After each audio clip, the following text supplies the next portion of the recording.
नमस्कार. ॲग्रो सोल्युशनमध्ये मी विनोद पवार पुन्हा एकदा आपलं सर्व शेतकरी बांधवांचं मनापासून स्वागत करतो. शेतकरी मित्रांनो, हे जूनच्या आल्याची लागवडीचा प्लॉट आहे आणि आता आपण याला जे आहे तर 6 ऑगस्ट रोजी आपण याला जे आहे तर बेसल डोस दुसरा बेसल डोस देऊन आणि आता मातीची भर जी आहे तर आपण आपल्या प्लॉटला आल्याच्या हात देत आहोत.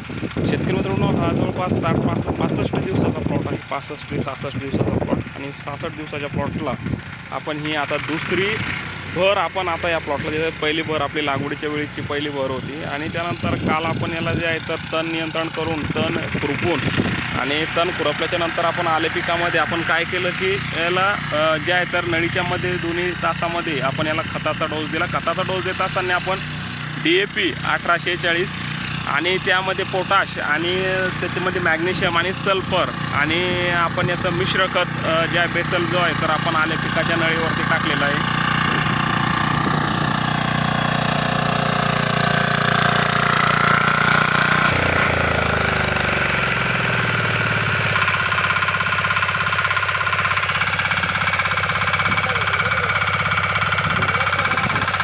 लगेच नळी गुंतली याच्यात.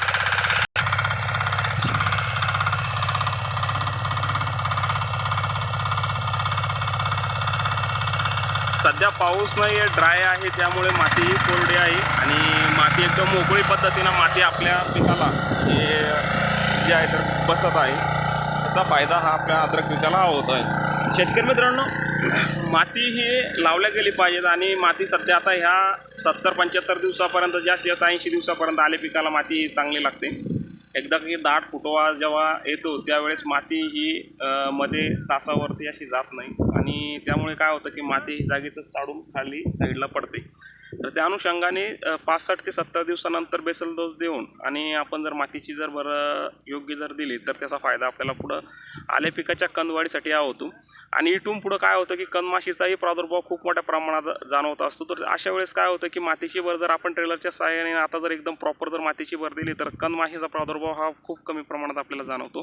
कारण की पुरेपूर माती जी आहे तर ती आल्याच्या कंदावरती पडते आणि खोडाच्या भोवती पडते आणि दोन्हीच्या नळीच्या मध्ये प्रॉपर माती पडते. त्यावेळेस कंद हा उघडा पडत नाही आणि माशीला अंडे घालायला किंवा माशीला डंक मारायला ही जागा सापडत नाही. शेतकरी मित्रांनो, माशी जी आहे तर कवळ्या ठिकाणी डंक ही मारत असते, कवळ्या ठिकाणी अंडे डंक मारून तिथं अंडे घालत असते. आणि त्याच वेळेस काय होतं की आता जर समजा प्रॉपर असा बुंद्याच्यापर्यंत जर व्यवस्थित जर माती पडत असेल बघा तुम्ही तर इथं विषयच येत नाही किंवा माती पडल्याच्या नंतर कंदमाशीचा प्रॉब्लेम हा आपल्याला शक्यतो जाणवणार नाही. तर शेतकरी मित्रांनो, ज्या शेतकऱ्यांचे 60, 65, 70 दिवसाचे प्लॉट झाले असतील त्यांनी खताचा डोस खताचं व्यवस्थापन करा. आपण यामध्ये 1840 याच्यासाठी घेतलं दुसऱ्या डोसला, कारण की आता 65 दिवसाचा प्लॉट आहे. तर इथून पुढं फॉस्फरसचं काम जास्त चालतं. कारण कसं की शेतकरी मित्रांनो, फुटव्यासाठी जास्तीत जास्त फॉस्फरस हे लागत राहतं आणि मेन विषय हा असतो फुटवाचा. जितका जास्त फुटवा निघेल तितका जे आहे तर आल्याची गुणवत्ता, आल्याची कंदचा वाढ ही आपल्याला प्रॉपर मिळत असते. फुटव्यासाठी DAP आपण त्यासाठी डायमोनियम फॉस्फेट म्हणजे 1840 आपण घेतलं. त्याबरोबर पोटॅशियम आपण दिलेलं आहे आणि मॅग्नेशियम आणि सल्फर. मॅग्नेशियम याच्यासाठी दिलेलं आहे. शेतकरी मित्रांनो, वारंवार हा पुरा चुनखडीचा प्लॉट आहे. वारंवार आपल्याला पिवळटपणा जो फेस करावा लागतो तर तो त्याच्यामुळे लागणार नाही आणि जास्तीत जास्त प्लॉट हा ग्रीनरी जास्तीत जास्त मेंटेन राहील आणि प्लॉटची जी आहे तर क्वालिटी ही मेंटेन राहील. शेतकरी मित्रांनो, व्हिडिओ आवडल्यास लाईक, शेअर, सबस्क्राईब नक्की करावं. धन्यवाद. आणि जे नवीन शेतकरी आहेत त्यांनी सबस्क्राईब नक्की करून घ्या आणि बऱ्याच शेतकऱ्यांना सांगू इच्छितो जे आपल्या गावगाड्याचे व्हॉट्सअपचे ग्रुप आहे तर त्यावरती व्हिडिओ हा शेअर करत राहा शेतकरी मित्रांनो. धन्यवाद.